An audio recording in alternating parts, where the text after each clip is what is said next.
Hi everyone, welcome back to my Python videos.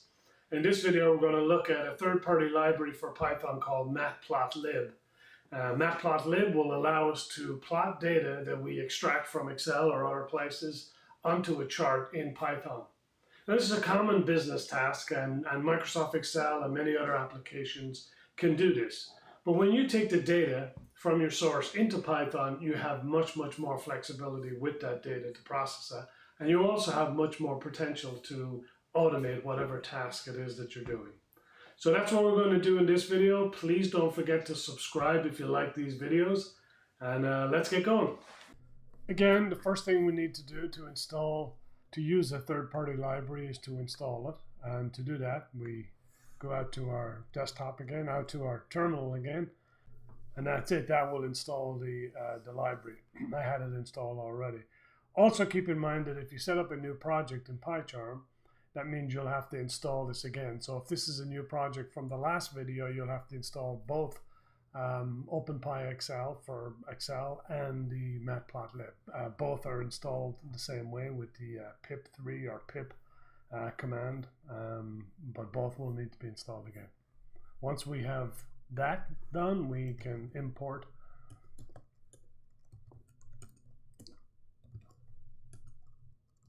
and we should run this just to make sure, and no error message means all is good.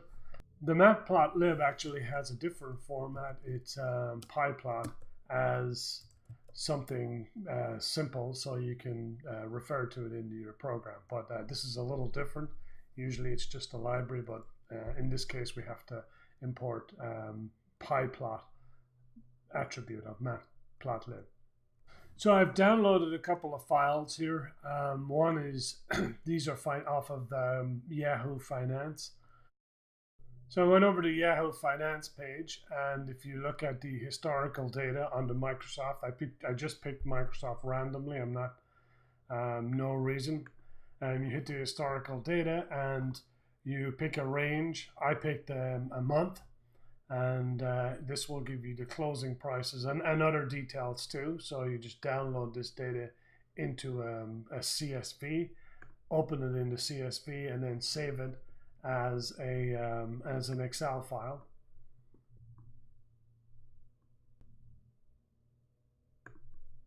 So again, similar to the last video, I put the files right here in PyCharm, so I don't have to worry about path or specifying them. So this is just simply copying the file and pasting it in here.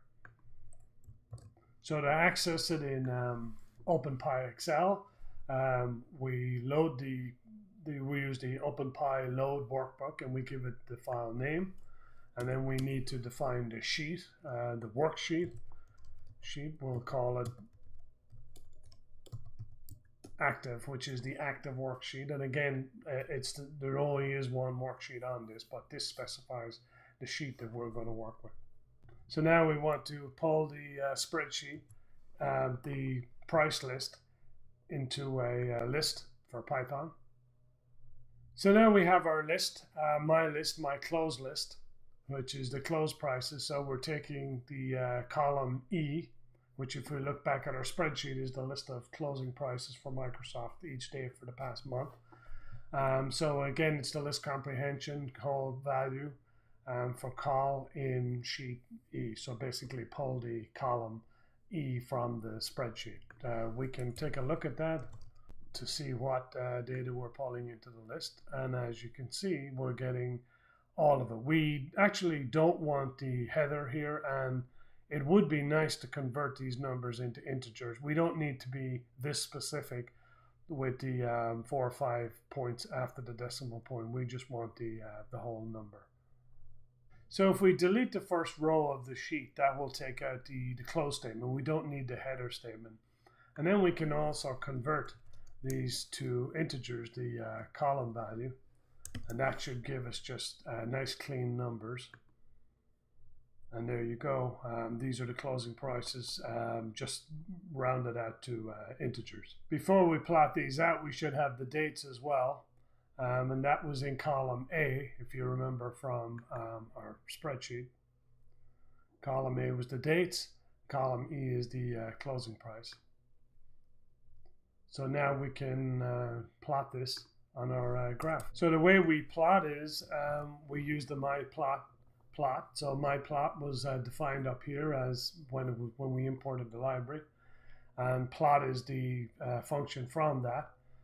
And then we want my dates list. So we're going to have the dates as the bottom, as the x-axis, and the close pricing as the y-axis. The color is equal to red. This could be green, blue, whatever, but for now we leave it red. We don't need this.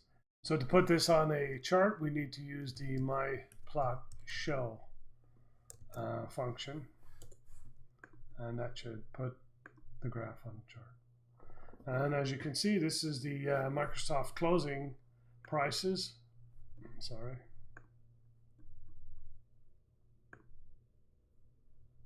For the last 30 days. And it shows that the price did fluctuate a little, and we had some turbulence in the market on the 10th, 11th. And this is it. So we could use other stock prices to compare to this.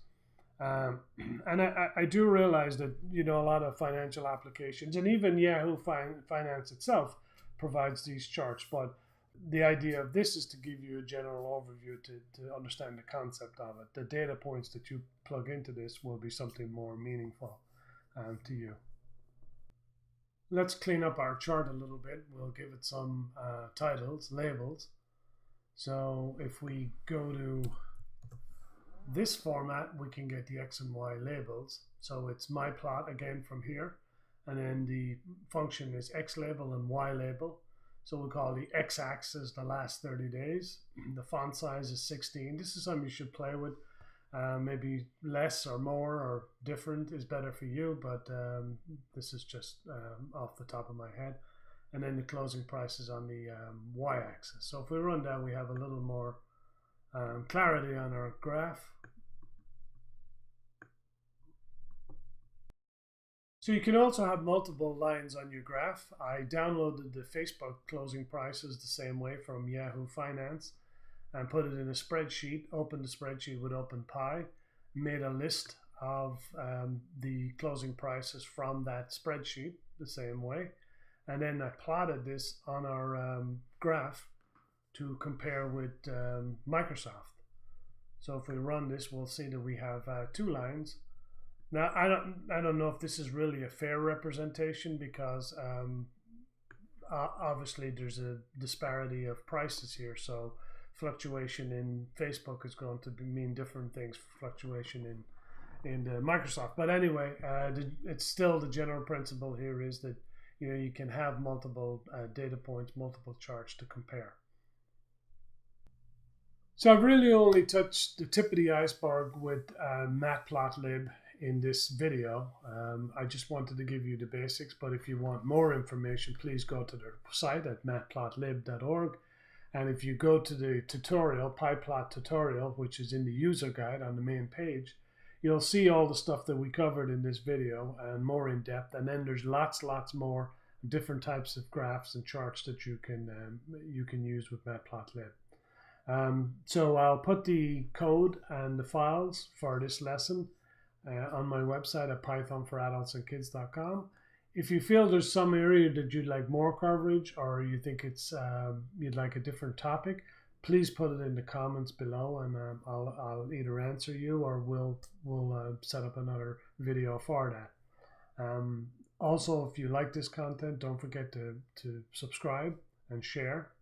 In the next videos, I'll be doing data analysis also, but instead of importing from a spreadsheet, we'll actually use what's called an API, Application Program Interface, to actually connect to websites and pull the data automatically. So we'll work with that. We'll also look at GitHub, which is a repository for source code. So lots of good stuff coming up. Thanks again for watching, and I'll see you soon.